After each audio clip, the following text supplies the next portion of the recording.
Bonjour, bienvenue sur la chaîne Réussir en beauté et merci à tous. Et donc aujourd'hui je voulais faire une vidéo pour répondre à certaines questions que j'ai reçues sous la vidéo, donc sur une vue parfaite, sans lunettes ni intervention. Est-ce que c'est possible? Et il y avait une question. Alors d'abord je vais vous faire un petit rappel de qui je suis. Je vais me présenter en fait, pour vous dire tout simplement que je ne suis pas ophtalmologue ni orthoptiste. Je suis juste une femme de 53 ans et j'ai commencé à me poser des questions donc sur la vue, sans lunettes ni intervention, dès l'âge de 42-43 ans. Je vous avoue, j'ai pas noté exactement la date, mais c'était alors, je sais par contre, j'ai une date, c'est que j'ai écrit un livre qui s'appelle Les secrets de la réussite scolaire et qui a été édité en 2009 et j'avais déjà donc parlé, donc il y a un chapitre sur la méthode Bates, puisque bien sûr parmi les secrets de la réussite scolaire il y a la façon de voir, la capacité de voir, de se concentrer, d'être attentif, et bien sûr parmi toutes les choses qui sont importantes aussi dans la scolarité, il y a la vue, la capacité de voir. Donc j'en parlais déjà, et donc j'ai écrit le manuscrit en 2008, voilà, donc ça fait bien 11 ans que je pratique minimum, et je suis à la base une orthophoniste. J'ai eu mon diplôme en 1988 et j'ai arrêté l'orthophonie libérale en 2017. Voilà, et donc j'ai commencé à avoir des problèmes de vue, donc je disais sur la vidéo, de presbytie à la suite d'un changement d'écran qui était trop grand en fait, et comme j'étais obligée d'être très près, j'ai eu des maux de tête d'ailleurs à ce moment-là, et quand j'ai raconté à quelqu'un sur un commentaire, je suis allée voir une orthoptiste à cause des maux de tête, et en sortant des séances où on faisait ce genre de choses, mais elle faisait des exercices vraiment très durs, il fallait vraiment aller très très loin, c'était très poussé pendant 20 minutes seulement, mais je sortais de là, j'avais des maux de tête encore plus forts, et je rentrais, je suis désolée, c'est pas très glamour, j'avais envie de vomir. Ce qui m'est jamais arrivé en faisant la méthode Bates ou le yoga des yeux. Oui, je suis quelqu'un qui adore lire, qui a toujours aimé lire, j'ai des centaines de livres. Et on pourra en parler sur d'autres sujets, mais aujourd'hui je vais parler de la vue essentiellement. Les questions, j'y répondrai après. Je vous montre d'abord les livres et ensuite je réponds aux questions. Ensuite, évidemment, celui de Bates. C'est le docteur Bates qui a écrit le livre complètement, mais c'est un monsieur qui s'appelle Jean-Marie Moisson, qui est d'ailleurs de la région toulousaine, je crois, qui s'est fait éditer au courrier du livre. Donc c'est là que j'ai pris connaissance de cette méthode, grâce à ce livre. Et donc là, vous voyez, par exemple, ici, si vous voyez bien, il y a marqué la pratique des paumes.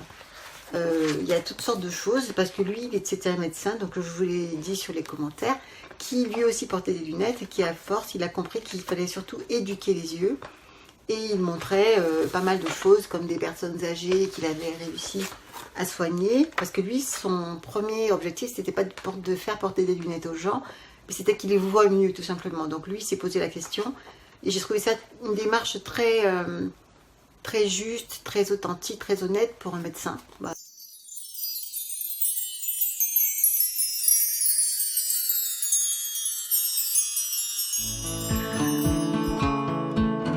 Dans son éducation visuelle, il parle de tous les troubles oculaires. Ça va de la presbytie à la myopie, en passant par le glaucome, la cataracte et l'astigmatisme, en fait, ce que vous voulez. Et voilà. Et il y a aussi donc plein de choses. Bien sûr, je l'ai expliqué aussi dans un article dont j'ai noté le lien sur l'autre vidéo. Là, je mettrai aussi dans celui-ci, sous cette vidéo. J'ai écrit 2 articles sur ça en 2013 qui sont sur mon site Réussir en beauté. Et voilà, donc j'explique tout ce que j'avais compris en tout cas de cette méthode. Donc c'est surtout en cas de prévention. Et surtout, il faut considérer ça comme une hygiène visuelle surtout. Ce ne sont pas des exercices à proprement dit. C'est voilà, si vous êtes fatigué, vous devez vous reposer. Il faut savoir être fluide. Il faut savoir s'adapter à sa vision. Il faut savoir comprendre quand on est fatigué, quand on peut continuer. Il faut savoir s'écouter, quoi. Moi, c'est pareil en ce moment. D'ailleurs, je vous raconterai plus tard même. Donc, je continue sur les livres. Donc, celui-ci aussi, Voir clair, que j'ai beaucoup aimé. Donc, qui est beaucoup moins technique que celui de Dr. Bates. Mais justement, c'est un livre qui a été fait par quelqu'un. Vous avez vu, c'est trouble ici. Là, c'est beaucoup plus précis. C'est quelqu'un qui a, j'arrive pas à me rappeler son nom, Xanat Lishi, qui elle aussi a souffert de troubles de vue. Et d'ailleurs, elle raconte qu'elle souffre toujours de vue à la fin de en écrivant ce livre, mais qu'elle doit porter des lunettes que la nuit, je crois, quand elle conduit. Et là, par contre, ce qu'elle fait, c'est qu'elle a mélangé aussi des méthodes de coaching. Elle parle aussi de l'alimentation et un peu plus que Bates des personnalités. Donc, par exemple, on reconnaît aussi, enfin après, c'est chacun de penser si c'est vrai ou pas pour lui, que les personnes qui sont myopes sont plus facilement anxieuses. Les hypermétropes seraient des personnes peut-être un peu repliées sur elles-mêmes. Enfin, vous allez voir, enfin, il y a pas mal de petites références comme ça. Ensuite, qu'est-ce que j'ai lu encore comme livre? Ah oui, c'est très intéressant. J'ai une très ancienne édition. Maintenant, ça a été réédité. Vous voyez, c'est un très vieux livre. J'adore ça. J'adore les vieux livres. Un livre tout jaune avec des pages jaunes, j'adore ça. Et donc ça, c'est le témoignage d'Aldous Huxley, qui est un très grand auteur qui a été connu pour Le meilleur des mondes, et qui lui était amblyope, ce qui veut dire qu'il était presque aveugle. Et il raconte qu'il a bénéficié de la méthode Bates. Donc il a compris en fait le lien entre le décès de son père ou de sa mère. Il a fait en quelque sorte, comment dire, remise en question, plus cet exercice, et à la fin, donc, il portait de moins en moins de lunettes, ou très peu. Et lui aussi, il fait des réflexions très très intéressantes. Alors, qu'est-ce que je pourrais vous lire là?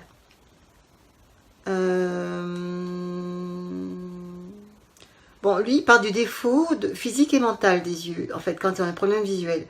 Mais moi, j'y crois beaucoup, parce que je vais vous raconter mon histoire tout à l'heure. Hein. Parce que depuis le mois de mars où j'ai posté la vidéo, il s'est passé quelque chose d'important. Et donc, je voulais vous en parler aussi. J'en ai parlé à d'autres personnes sur les commentaires, mais j'en parlerai dans cette vidéo.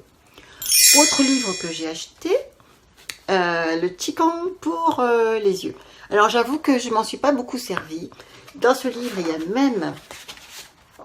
y a même un DVD où on peut voir les exercices, etc.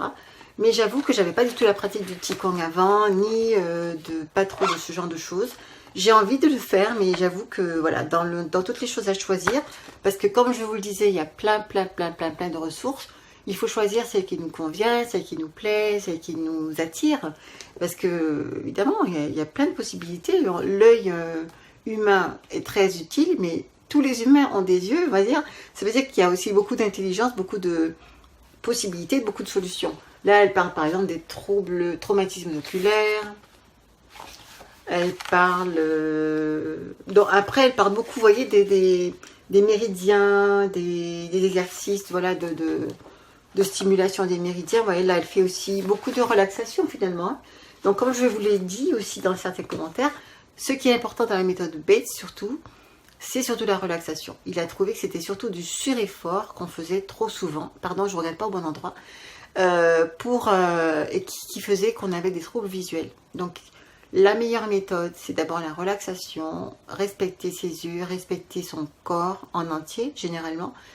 Les exercices de Bates, donc je répète, les plus importants, c'est le palming. Donc quand on ferme les yeux comme ça, on ferme les yeux. Hein. On met les mains comme ça et on regarde pendant autant de temps qu'on veut. Ça peut... Moi, j'ai mis 2 minutes sur la vidéo, donc ça peut durer... Dans un exemple de Bates, il y a un homme qui est atteint de glaucome, qui a passé toute la journée comme ça. Et qui a trouvé que sa vue s'était améliorée. Et ensuite, il y a les balancements. Donc, en fait, on est debout. Là, je ne peux pas vous le faire. On est debout, on fait que se balancer sans fixer les yeux, toujours pour détendre les yeux, encore une fois. Et il y a aussi le clignement des yeux. Je vous raconterai tout à l'heure pourquoi c'est très important, vraiment, le clignement des yeux. Il y a aussi le sillement des yeux. Je crois que c'est quelque chose un peu plus, quoi. Il y a un peu plus comme ça. Et après, on lâche. Mais en gros, c'est ça, hein, c'est pas plus compliqué. Moi, j'avais ajouté des exercices de yoga des yeux que j'ai trouvé par ailleurs et que j'avais aussi pratiqué quand j'ai fait du brain gym, parce que je suis orthophoniste. Mais moi, j'ai cherché beaucoup de solutions quand j'étais orthophoniste et j'ai fait beaucoup de choses qui n'étaient pas connues ni reconnues même, mais qui étaient très efficaces. Le Brain Gym où on faisait des exercices, donc c'est celui-là, donc c'est l'exercice de 8 couchés, je l'ai inventé, parce qu'on n'en parle pas trop d'ailleurs, je l'ai inventé grâce au Brain Gym, parce que je me sers beaucoup du 8 couchés, et donc le fait d'aller vers l'avant, vers l'arrière, etc., ça c'était plutôt du Brain Gym, alors parce que tout le monde en fait à sa sauce, hein. Donc vous me posez des questions parfois très techniques, très précises, mais je vous dis testez chaque exercice, l'un après l'autre, essayez de voir en quoi ça vous fait du bien. Si ça vous fait du bien, ça vous fait pas de bien, ne le faites pas. Mais peut-être un jour ça vous fera pas de bien, et le jour d'après, quand vous aurez un autre problème, ça vous fera du bien. Donc vraiment, prenez ça plutôt comme des outils, une boîte à outils, et cherchez d'autres boîtes à outils, hein, comme moi j'ai fait d'ailleurs. Cherchez d'autres choses, renseignez-vous, et surtout ne restez pas figé sur des idées préconçues. Alors, je vous montre d'autres livres et je parlerai encore de moi après, excusez-moi. Hein. Ensuite, très intéressant aussi, encyclopédie des points qui guérissent. Alors, dans les points qui guérissent, il y a aussi des points pour les yeux, pour la myopie. Je les vous montrerai peut-être sur une vidéo, là je parle que des livres, je n'ai pas entré dans les détails. Là où je sais que c'est très intéressant, ces points qui guérissent, c'est encore pareil, c'est sur les méridiens. C'est qu'avant, avant de devenir relaxologue, j'étais très tendue, anxieuse, etc. Et j'avais très souvent des lumbagos, des sciatiques, et bref, pour faire court, j'ai raconté ça aussi dans mon livre, Les secrets de la réussite scolaire, qui était un petit fourre-tout, parce que je voulais prendre en compte vraiment la globalité du sujet. Et donc, j'ai découvert la relaxation, notamment par le biais de la méthode Mézières. Et grâce aux points qui guérissent, mes sciatiques, elles partaient d'un coup, franchement. Et donc, quand j'ai eu ce problème de vision, je me suis intéressée donc aux points qui guérissent pour la vision. Je chercherai... Voilà, c'est vraiment très bien. Il y a pour tout le monde. Il y a les doigts, il y a la constipation, il y a toutes sortes de choses. L'eczéma, enfin bon. Alors, dernier livre que je vais vous montrer, parce que j'en ai beaucoup trop à vous montrer, sinon, c'est pas sur le même sujet en plus. Donc, méditer, c'est se soigner. De toute façon, quand je dis c'est la relaxation, quoi qu'il arrive, beaucoup de nos troubles actuels sont dus au stress. Les troubles de santé, je parle. Pas que de la santé, mais enfin, notamment la santé. Parce que le stress nous envoie trop d'hormones de stress. Et quand on en a trop et que le phénomène persiste, ça devient un poison pour le corps. Hein. Donc c'est pour ça que je vous conseille aussi de lire des livres de méditation, de faire de la méditation, ça aide beaucoup. Donc voilà. Et pour répondre à une autre question, ou plutôt une remarque, quelqu'un m'a dit que je paraissais moins que mon âge. Peut-être, tant mieux. Enfin, moi j'ai commencé à faire de la relaxation dès mes 30 ans. 30 ans, 33 ans, justement quand j'avais trop de sciatique et de lumbago. Je me rappelle une fois où c'était la catastrophe, j'ai dû rester 3 jours à 4 pattes parce que j'avais le dos tellement tendu. Et c'est là que j'ai pris une décision importante pour ma vie. J'ai dit non, il faut que quelque chose se passe. Et depuis, ben voilà, je gère mon dos aussi. Alors oui, bien sûr que ça peut paraître contraignant. Mais non, pour moi, ça ne l'est pas. Ça veut dire que je prends soin de moi, je suis attentive à mon corps, j'en prends soin, comme il y a des vieilles voitures qu'on voit dans la rue qui sont en très bon état. Mais voilà, peut-être que j'en serai une vieille dame en très bon état. Voilà, c'est tout. C'est ce que je cherche, hein, pour les yeux, pour le corps, pour le dos, pour tout. Et on en parlera peut-être plus tard, parce que mon site et ma chaîne s'appelle Réussir en beauté.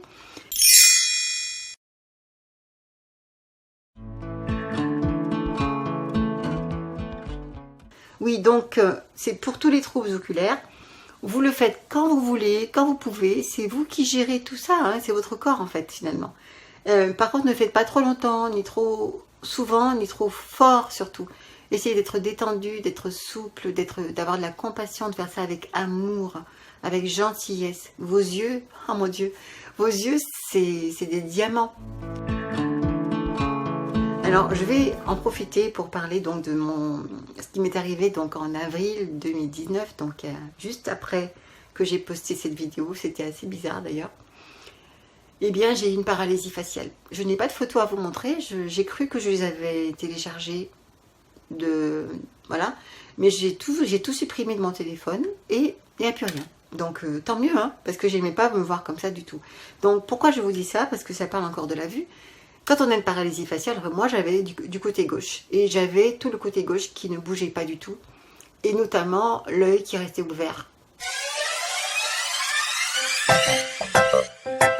Il est resté ouvert pendant 15 jours de suite.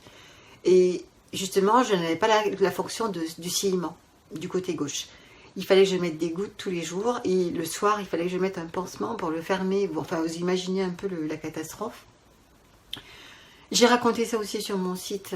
J'ai raconté comment j'avais réussi à récupérer complètement, je crois, en un mois, 3 semaines, un mois, grâce à une machine que j'ai achetée, qu'on ne m'a pas conseillé, mais moi je suis un peu, je fais un peu ce que je veux, moi, ce que je ressens être juste. Et on m'avait annoncé 3 à 6 mois de récupération avec peut-être des séquelles, et je ne voulais pas du tout ça, donc j'ai trouvé une solution. Pour plus de détails, allez voir sur mon site internet, je vous raconte l'histoire et je vous montre l'appareil qui m'a aidé. Mais justement, j'ai compris que le sillement, c'est un truc de fou, quoi. On ne peut pas contrôler ça, c'est naturel, ça vient, c'est naturel, quoi. Tout le monde l'a, quand on est à la naissance, on peut ciller des yeux, on peut fermer les yeux, on peut faire des clignements d'œil, c'est pouf, on a les yeux qui pleurent naturellement, c'est une merveille, quoi. Et donc, voilà, donc du coup, quand j'ai eu cette paralysie faciale, eh bien, j'avais la vue complètement troublée. Et je devais faire attention parce j'ai pas vérifié, j'ai pas repris les noms, mais j'avais aussi un risque de perdre vraiment la vue et de l'œil gauche en tout cas. J'ai fait très attention, mais j'ai eu des séquelles. Voilà, je dois vous dire, j'avais 10 ans d'à peu près tranquillité. J'ai eu cette paralysie faciale en avril 2019 et à partir de là, j'ai eu vraiment... J'avais du mal à lire sur l'informatique, j'avais du mal à lire tout simplement. Et c'est pas tout à fait terminé. Et du coup, je me suis renseignée, j'ai découvert ces lunettes, des lunettes à trous, qui me permettent, donc quand je les mets, de voir vraiment, vraiment beaucoup plus précisément. Parce que apparemment, ça a atteint ma macula, je ne sais pas ce que c'est, cette paralysie faciale, mais de toute façon, je vais continuer à chercher des solutions. J'ai une autre piste, une nouvelle piste, ce sont les compléments alimentaires. Parce qu'apparemment, ça régénère la macula, justement, qui a besoin de ces protéines, de ces vitamines, etc. Et je vais continuer aussi à suivre ma vidéo, parce que je l'ai faite aussi pour moi, figurez-vous. Parce que c'était plus facile de suivre peut-être une vidéo, selon moi, que de le faire soi-même à la maison. Surtout qu'on n'est pas très motivé, quand on a un petit peu la flemme. Je sais pas pour vous, enfin voilà. J'avoue que je m'en suis pas encore beaucoup servi, mais en vous écoutant, en voyant vos commentaires, et certains des commentaires qui disent ça fait quelques semaines que je m'en sers et ça fait du bien, je me dis que je pourrais aussi m'en servir. Donc sachez que je ne suis pas du tout donc ophtalmo ni orthoptiste. Je ne suis que quelqu'un qui témoigne de ce qu'elle fait pour essayer de rester autonome. Et puis quoi d'autre, donc si vous voulez quand même connaître qui je suis, ce que je fais, vous pouvez toujours aller visiter mon site Réussir en beauté, parce que justement cette paralysie faciale m'a retardé dans mon projet principal que j'avais ces temps-ci. C'était de créer un cours qui s'appelait j'arrête de déprimer, j'optimise mon cerveau. En fait, je vais changer le titre, je vais aller carrément, je vais dire j'arrête de déprimer peut-être, mais j'ai choisi la joie. Voilà. C'est un cours qui me tient vraiment à cœur parce que justement quand on pratique la joie, on s'envoie des hormones de bonheur qui nous donnent des défenses immunitaires très importantes. Sauf quand j'avais ma paralysie faciale, j'étais hyper stressée pour des raisons que je ne raconterai pas ici. Et je ne pouvais pas le gérer là tout de suite. Voilà. Et ensuite... c'est bon pour le moral, c'est bon pour la santé, c'est bon pour éviter de vieillir, c'est bon pour les relations amicales, amoureuses. Bref, c'est bon pour choisir un métier qui vous plaît, la joie, quoi. Donc c'est mon sujet. Donc si vous voulez, si vous êtes toujours d'accord à me suivre, Restez là et je vous parlerai bientôt de mon cours, donc de la joie. Et je ne parlais pas du cours, que du cours, mais aussi bien sûr de tout ce qui est associé à la joie dans mes vidéos. Sachant que je ne suis pas très fan forcément, donc de moins en moins fan de l'internet ou des machines, parce que justement il faut faire attention à ne pas abuser de ça pour pouvoir préserver ses yeux. Mais je serai tout de même là, je répondrai aux commentaires autant que possible. Et je vous remercie encore une fois parce que vraiment ça a été d'un coup. J'ai vu que je suis passée de 345 abonnés à 2002, 2003 et apparemment ça continue. Merci, merci, merci beaucoup. J'avoue que ce sujet est vraiment important, crucial même. Parce qu'à partir de là, vous allez voir, vous allez prendre soin de toutes les sphères de votre vie finalement. Parce que l'œil, franchement, ce n'est qu'une partie de tout ce corps merveilleux qu'on a. Et c'est pour ça que je voulais vous encourager à vous poser la question. Ne faites pas une confiance absolue aux médecins. Les médecins sont là pour faire des diagnostics, pour donner des réponses qu'ils connaissent, mais parfois ils ne connaissent pas tout. Donc on a le droit d'aller fouiller, de chercher, de s'interroger, de poser des questions. Parce que voilà, c'est un sujet tellement important pour moi. Qu'est-ce qui se passe? Qu'est-ce qui se passe pour que nous ayons le cancer, les problèmes de vue, etc. Qu'est-ce qui se passe? Posez-vous la question. Moi je pense tout simplement, en parlant de moi, pour moi aussi, que c'est une question d'habitude, de mauvaises habitudes, de mauvaises prises de conscience, de mauvais soins, tout simplement de ce qu'on a, de la merveille qu'on est. Et je vous dis merci encore une fois et à très vite. Vous pouvez bien sûr, si vous avez envie, vous renseigner donc, sur les livres que je vous ai montrés, en passant par le lien que j'ai mis sous la vidéo. Et aussi par mon site internet, donc sur les articles dont je vous ai parlé. Ça s'appelle Une vue sans lunettes, je crois. Est-ce possible? Numéro 1 et numéro 2. Je crois que c'est tout. Voilà. Donc merci beaucoup pour tous vos gentils commentaires. Moi aussi je vous aime et à très bientôt. Au revoir.